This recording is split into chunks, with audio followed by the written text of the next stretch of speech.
Hello everyone, আসসালামু আলাইকুম। কেমন আছেন সবাই? সকাল সকাল ঘুম থেকে উঠে দেখি আমাদের বাসায় সবচেয়ে বড় গাছটি কেটে ফেলা হচ্ছে।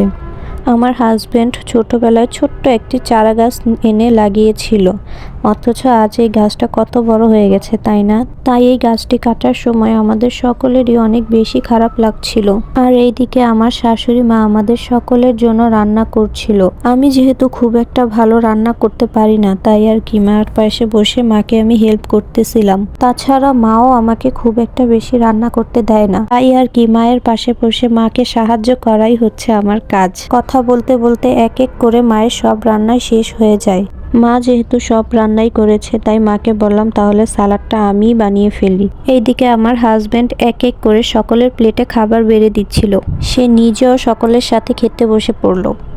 সকলের খাওয়া শেষে আমি আর মাও বসে পড়লাম খেতে। খাবারগুলো অনেক বেশি মজা হয়েছিল আজকে। রাতের বেলা বাহির থেকে আসার সময় সে আমাদের জন্য মিষ্টি নিয়ে আসছিল। সে বসে ট্রাই করতেছিল এবং সাথে আমাকেও খাইয়ে দিতেছিল। আমাকে খাওয়ানোর পর সে আবার মাকেও খাইয়ে দিতেছিল। সে বসে বসে আমাকে আর মাকে অনেকগুলো মিষ্টি খাওয়ালো এবং সে নিজেও খাচ্ছিল। আজকের মতো এই পর্যন্তই। সবাই ভালো থাকবেন। আল্লাহ হাফেজ।